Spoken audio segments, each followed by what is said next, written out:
Middle east दे विच मुस्तकिल तौर दे उत्ते अमन दीयां कोशिशां चलदियां पईयां ने और इस वेले दुनिया दीयां नज़रां जड़ियां ने वो इस्लामाबाद दे उत्ते जमियां होईयां। अमरीका और ईरान दे विच जंगबंदी दा वक्त तकरीबन खत्म हुंदा पिया। डेडलाइन दे विच सिर्फ कोई चंद घंटे ही बाकी रह गए ने।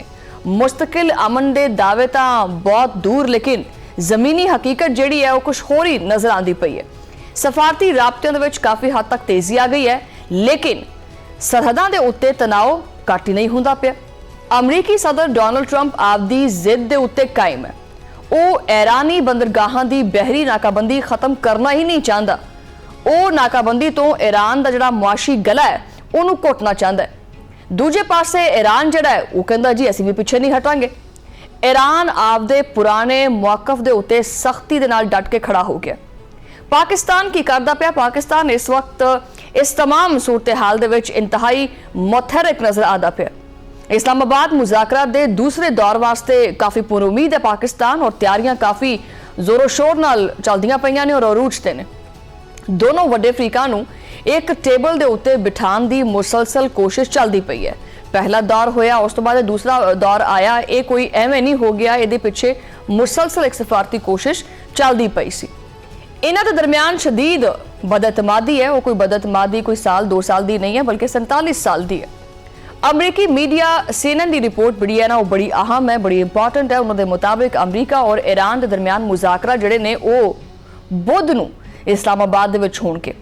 ईरानी वफद की आमद का मनसूबा मुकम्मल तौर के उत्ते तैयार हो चुके हैं।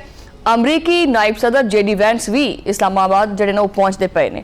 ईरानी पार्लीमेंट के स्पीकर मोहम्मद बाकर कालिफबाफ भी जिहड़े ने वो वफद दे विच शामिल हो सकते हैं। अमरीकी सदर डोनाल्ड ट्रंप काफ़ी पुरुमीद है कि ईरान दे नाल जिहड़ा ये मुआहदा है ना, ये तय हो जाएगा। उन्होंने अमरीकी अखबार न्यूयॉर्क पोस्ट नाल जिहड़ा ना गुफ्तगू की है और इस गुफ्तगू दे विच उन्होंने आख्या कि जी मुज़ाकरा दे विच जिहड़ा ना ब्रेक थ्रू बड़ा जरूरी है। अगर कामयाबी हुई तो वह खुद ईरानी क्यादत दे नाल जाके मिलणगे। ताहम वाइट हाउस के बयानात जिहड़े ने काफ़ी डरावने हैगे। वो कहते हैं कि ट्रंप ईरान नूं कोई रायत नहीं देगा और अमरीका नूं किसी तबाहकुन डील का हिस्सा नहीं बनाएगा। उन्हां दे नज़दीक ये मुआहिदा अमन का एक वाहिद रास्ता है। लेकिन की ये वाकई सच है या महज एक सियासी चाल हो सकती है? ईरान के पार्लिमानी स्पीकर बाकर कालिबाफ ने ट्रंप नूं बड़ा क्रिस्पी जिहा जवाब दिता है। उन्होंने अमरीकी सदर दीयां पॉलिसियां दे उत्ते काफ़ी शदीद तनकीद की है। उन्होंने मुज़ाकरा तो पहले बहरी नाकाबंदी खत्म करने की शर्त रख दी है। उन्होंने आख्या कि जी धमकियां दे साए दे विच ये जिहड़े मुज़ाकरात ने एक किसी सूरत नहीं हो सकते। ईरान जिहड़ा है वो इस तरह की किसी भी गलबात नूं कबूल नहीं करेगा। कालिबाफ के मुताबिक ट्रंप इनू जिहड़ा ना वो सरेंडर टेबल जिहड़ा ना बनाना चाहता है। ट्रंप की जिहड़ी ख्वाहिश है वो ये है कि ईरान उहदे सामने अपना सिर झुका देवे। लेकिन ईरान ने आप जिहड़े नवे पत्ते है ना वो हजे तक छुपा के रखे ने। ईरान ने मैदान जंग वास्ते आपदे आप नूं तैयार कर रहा है और ईरानी वज़ीर खारजा अब्बास अरागची भी काफ़ी सख्त गुस्से विच नजर आते पे ने। उन्होंने अमरीकी रवैये नूं सिफारतकारी के खिलाफ करार दिता है और आख्या कि जंग बंदी दी वास्ते जिहड़ा मुस्तकिल जिहड़ा फैसला है वो बहुत जल्दी हो जाएगा। ईरान आपदी कौमी सलामती के उत्ते किसी भी किस्म का कोई भी समझौता नहीं करेगा। वो खिते के हालात का बड़ी बारीकी नाल जिहड़ा वो जायजा लेंदा पिया और मुज़ाकरा दे विच शिरकत का फैसला कौमी मफादात जिहड़ा ना वो देख के किया जाएगा। सफारती और दफाई माहिरीन जिहड़े ने वो इस सारी सूरत हाल दे उत्ते सिर फड़ के बैठे ने, काफ़ी परेशान ने। उन्हां दे ख्याल दे विच आबना हुरमस की बंदिश जिहड़ी है सब तो वड्डा मसला ही है। जदों तक जिहड़ी है ना वो इहदे बारे कोई गलबात नहीं हुंदी उदों तक कोई गल नहीं बन सकती। अकवामे मुतहदा दे विच पाकिस्तान के साबिक मंदूब जिहड़े ने मुनीर अकरम उन्होंने राय दी है। वो कहते हैं कि जी फिलहाल जिहड़ा ना वो सीज़ फायर का इम्कान ज़्यादा है, लेकिन नाकाबंदी मुज़ाकरा की राह दे विच एक बहुत वड्डा चैलेंज है, एक बहुत वड्डी रुकावट बन के सामने आंदा पिया। ट्रंप ने इहदे उत्ते साफ इनकार कर दिता है। वो कहते हैं कि बहरी नाकाबंदी जिहड़ी है वो हर सूरत जारी रहेगी, यानी वो इस चीज़ नूं मनन नूं तैयार ही नहीं है। वो कहता है कि जी अगर ये मुआहिदा ईरान दे नाल हो जाता है, जो साइन हो जाते हैं कोई मुस्तकिल तौर पर, तो असीं अपनी नाकाबंदी खत्म कर देंगे। और ईरान कहता है कि नहीं पहले तू ये खत्म कर, असीं फिर साइन करते हैं। मतलब मामला इत्थे अड़िया जा पिया। जदों तक ये मुआहिदा नहीं हुंदा उद तक कोई रायत नहीं मिलेगी। आबना हुरमस की बंदिश ईरान नूं मुआशी तौर के उत्ते ना काफ़ी तोड़ती पई है। ईरान ਨੂੰ ਰੋਜ਼ਾਨਾ ਦੀ ਬੁਨਿਆਦ ਦੇ ਉੱਤੇ ਬਹੁਤ ਜ਼ਿਆਦਾ ਨੁਕਸਾਨ ਚੁੱਕਣਾ ਪੈ ਰਿਹਾ ਔਰ ਮਾਲੀ ਨੁਕਸਾਨ ਚੁੱਕਣਾ ਪੈ ਰਿਹਾ। ईरान ਨੂੰ ਰੋਜ਼ਾਨਾ $500 ਮਿਲੀਅਨ ਦਾ ਖਸਾਰਾ ਜਿਹੜਾ ਨਾ ਉਹ ਚੁੱਕਣਾ ਪੈ ਰਿਹਾ।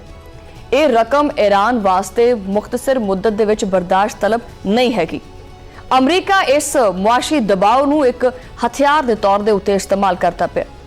ਅਮਰੀਕੀ ਨਿਊਜ਼ ਏਜੰਸੀ ਨੇ ਇਹਦੇ ਵਿੱਚ ਇਹਨਾਂ ਨੂੰ ਪਾਕਿਸਤਾਨ ਦੇ ਕਿਰਦਾਰ ਦਾ ਜ਼ਿਕਰ ਵੀ ਕੀਤਾ ਔਰ ਪਾਕਿਸਤਾਨ ਨੇ ਆਪਦੀ तमाम ਤਾਂ ਜਿਹੜੀ ਸਫਾਰਤੀ ਕੋਸ਼ਿਸ਼ ਹੈਗੀ ਆ ਉਹਨੂੰ ਮੁਸਲਸਲ ਤੇਜ਼ ਕੀਤਾ। ਪਾਕਿਸਤਾਨ ਦੀ ਖਾਹਿਸ਼ ਕੀ ਹੈ?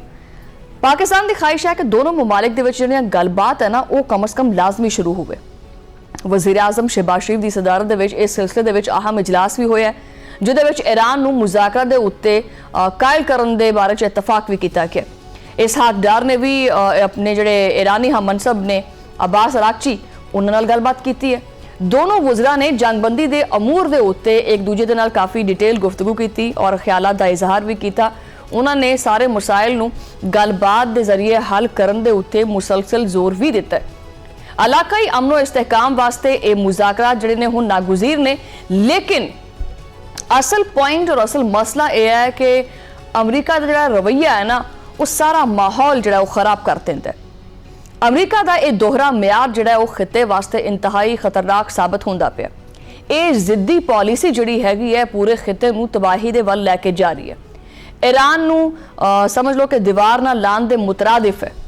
ਤਹਿਰਾਨ ਦੀ ਕਿਆਦਤ ਹੁਣ ਮਜ਼ੀਦ ਦਬਾਅ ਕਬੂਲ ਕਰਨ ਵਾਸਤੇ ਤਿਆਰ ਨਹੀਂ ਹੈਗੀ। ਕਾਲੀਬਾਫ ਦਾ ਜਿਹੜਾ ਲਹਿਜਾ ਹੈ, ਜਿਹੜਾ ਉਹਨਾਂ ਦਾ ਰਵੱਈਆ ਔਰ ਬਾਡੀ ਲੈਂਗੁਏਜ ਹੈ, ਉਹ ਕਹਿੰਦੀ ਹੈ ਕਿ ਉਹ ਅਮਰੀਕੀ ਸਦਰ ਨੂੰ ਭਰਪੂਰ ਜਵਾਬ ਦੇਣਗੇ। अगर तुम आंखें निकालोगे तो हम भी निकालेंगे। मुज़ाकरात दी टेबल दे उत्ते दोनों ताकतां वास्ते एक बहुत वड्डा इम्तिहान है और इन्ना तो ज़्यादा वड्डा इम्तिहान पाकिस्तान दे उत्ते। बहरहाल इस सारे मंजरनामे दे विच जिहड़ा ना इस्लामाबाद दा जिहड़ा किरदार है वही गल कि बहुत इंपॉर्टेंट है कि अमरीका आपदी अना दी कुर्बानी देने वास्ते तैयार होएगा, छड़ेगा आपदी जिद दी पॉलिसी, या फिर मशरक़ वुस्ता एक नवी और वड्डी जंग की अग दे विच जलेगा। अगर जिहड़ी ये डेडलाइन है ये खत्म हो गई तो सिर्फ फिर गोली चलेगी, फिर सफारतकारी दे जिहड़े जिन्ने भी दरवाजे हैगे ने वो हमेशा वास्ते की बंद हो जाएंगे। दुनिया इस वक्त तबाही के दहाने के उत्ते खड़ी है। ये अमन कायम करन दा शायद आखिरी मौका हो सकता है। पाकिस्तान वास्ते सफारती कोशिश जिहड़ी है वो मनिया बड़ी मुश्किल साबित होंदी पई है। अमरीका नूं हुण आपदी जिहड़ी तौसीह पसंदाना जिहड़ी सोच है इहनूं बदलना पएगा, अपने रवैये दे विच नरमी लैके आनी पएगी। ईरान दे वजूद नूं मन्ने बगैर खित्ते दे विच अमन नहीं आ सकदा और ईरान दे वजूद नूं तस्लीम करना पएगा। इस्लामाबाद दे मुज़ाकरा दा जिहड़ा नतीजा है, पहली गल है कि मुज़ाकरा जिहड़े ने अच्छे पुरसकून माहौल दे विच हो जाण, ठीक ठाक तरीके नाल हो जाण। फिर जिहड़ा नतीजा है वो भी बेहतर और मस्बत आना चाहिए, उहदा रिजल्ट भी आएगा।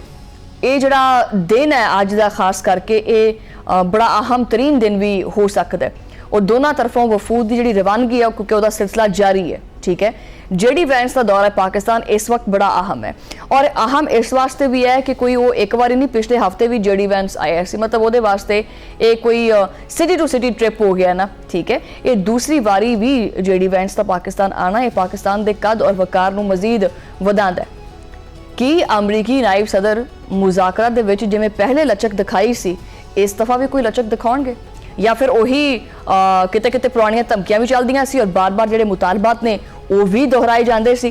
देखो ये डीप इनसाइट गल्लां हुंदियां, इहदे उत्ते कोई हतमी जिहड़ी गल है या कोई हतमी जिहड़ा तज्जिया है वो बंदा पेश नहीं कर सकदा क्योंकि सोर्सेज और जराए तो भी जिहड़ा ना वो चीज़ां जिहड़ियां पहुंचदियां ने वो बिल्कुल जंग के हालात दे विच वो खबरां नहीं होंदियां जिन्हां ते मुस्तनद तरीके नाल कोई यकीन किया जा सके। लेकिन जेडी वैंस का दोबारा पाकिस्तान आना एक बड़ा मस्बत इशारा है और इशारा इस गल दे बारे च भी है कि हो सकता है कि ईरान और अमरीका के दरमियान सिर्फ जंगबंदी विच तौसीह नहीं बल्कि पुरअमन और मुस्तकिल कोई हल निकले। इस सारी सूरत हाल के उत्ते गलबात करांगे, तुहाडे और मेरे ज़हन दे विच जो भी सवालात ने वो भी डिस्कस करांगे।